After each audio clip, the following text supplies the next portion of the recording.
So, as a reminder for those who have been with us and those who have not, we have spent most of the weeks of Lent wandering with Peter. We have heard him be called to follow Jesus. We have watched Peter walk on water. We have seen him at his best and at his worst. Those moments when Peter got it right, and all of those other moments when Peter did not. Yet before we get into Peter's Easter experience, I think it is important that we reflect a bit on Peter's denial.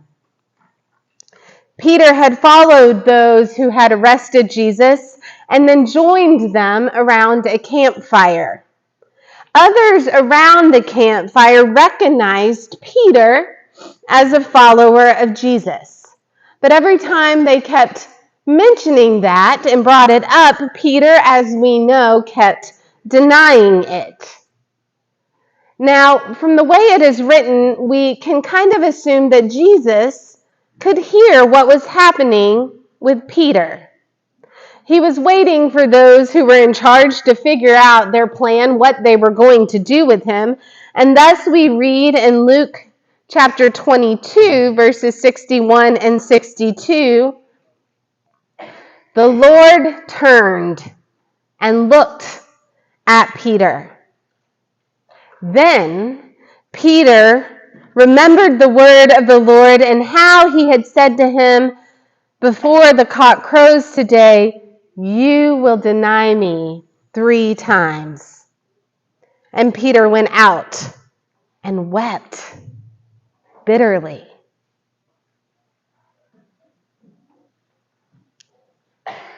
That made me think about this question of who in this room knows the difference between an upstandard and a bystander.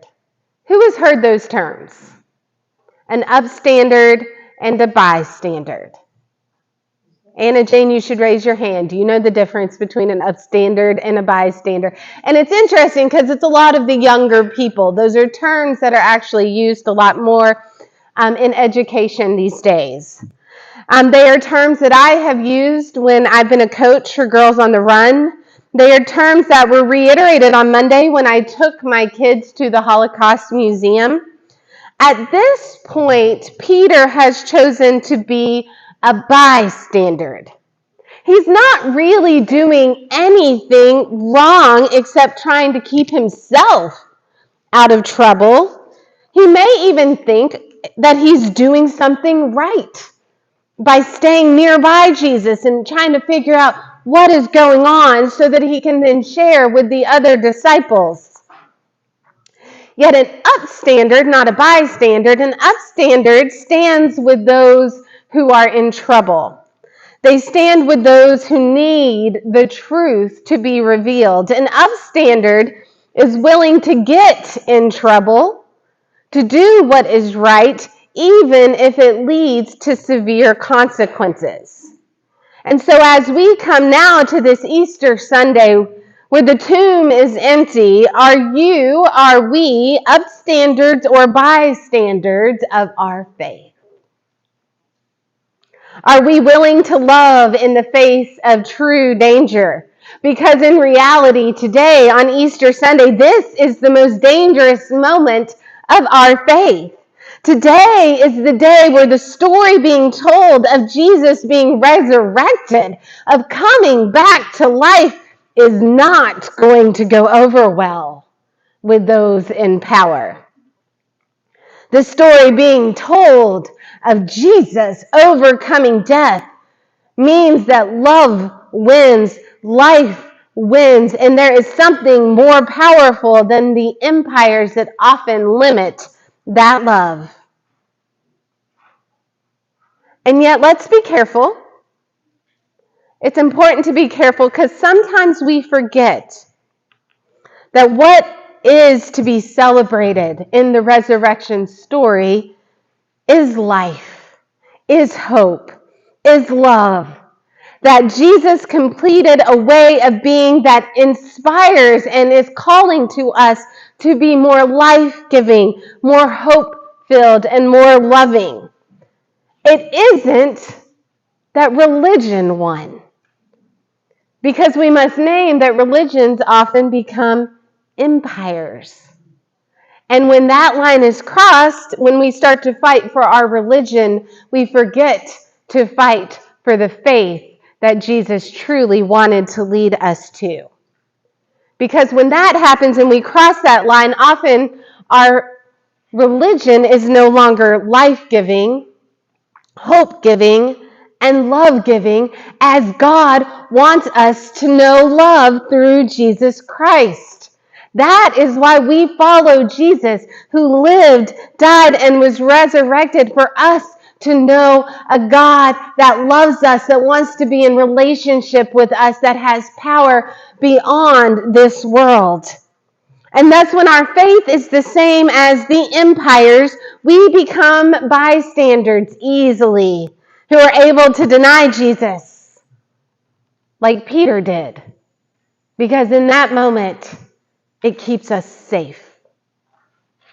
But Jesus did not live, die, and rise again for us to live life as bystanders of that love and that grace and mercy, but instead to follow Jesus in a way that has courage and strength to be upstanders for a world that needs to know God, to show love and solidarity to those who need to connect to God and those who were often told that they were not able to be cared for.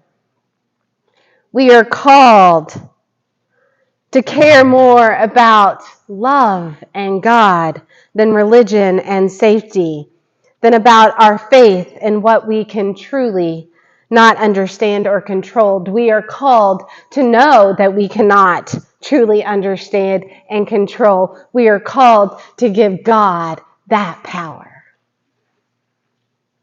That is what I love about Peter in today's scripture. If you read it, you will see he is finally able to not have an answer. If you look at what it says, Peter just wonders. Even after everything that has happened with Peter, the good, the bad, and the ugly, Peter doesn't shy away. He doesn't just wallow in all the things he probably did wrong. He still jumps up. Even after everything that has happened, he jumps up and he's like, I'm going to go see. I want to understand. He still has that sense of urgency. And yet once he sees the empty tomb, once he sees the linen cloth with no one under it, he doesn't say, I get it now. He just wonders. That moment when that's all you can do. You can just marvel, be amazed, speculate, allow yourself to just be surprised. I think we live in a world that limits our time to wonder about our faith and to question it. We live in a world that needs immediate satisfaction. We need facts and proofs. We even try to fact and proof our faith away. But instead, on this Easter Sunday, let us follow Peter's ability to wonder, to question, to marvel, to wonder in a way that means that we don't have to understand what has happened. We don't have to be able to name exactly how this whole resurrection thing works. We don't have to have the answers. We are even allowed to feel very overwhelmed by this experience. We're allowed to be confused, and we are allowed to feel, along with that confusion, gratitude. Instead of analyzing our faith, allow the space to truly experience it. Peter has shown us, if anything, that it is okay to be imperfect in our faith wanderings. And now here we are. Easter Sunday, the pinnacle moment in our faith, the resurrection, the life that is truly lived after death, the hope when none seems to be found, the love that it can actually be attained in an unlovable world. It is a victory that did not require armies, but requires wonder and belief in things we cannot and should not truly understand. That all of a sudden from emptiness comes life. From an empty tomb comes hope. From an empty open the door is able to be something so profound. And so today I invite you to wonder. I wonder, Peter wondered, we're going to wonder. And wondering is beautifully dangerous. Wondering leads, like Jesus led us, to things that question and challenge the status quo. Wondering finds change possible in something that is empty. Wondering finds sacred encounters in everyday things. Wondering finds Jesus, who had been killed on a cross and was thought to be dead. And wondering ultimately will now lead us to step up into the Spirit of God in a new way. And so I wonder what today's Easter realizations are going to call each of us individually to do and each of us to do as a community. What is it going to call you to do when it is faith? Faith that comes with a sense of love and hope in a resurrected Christ. How will all of us choose to live like Peter? Even in all of our imperfections and moments, will we still be willing to run and see and experience and then go, I just don't get it. And that's okay. I can stop. I can wonder. I can strive to be an upstandard for a resurrected Christ. I even wonder, how will I actually understand this good news? Because I don't have all the answers. Even though I have the pulpit, I don't have the answers. But I do have the willingness to wonder. I have the willingness to see an empty tomb and to find life outside of it. And so I will continue to wonder this day of what it really means now for me, for you, for us, to know that Christ is risen. And I wonder what that means. Indeed.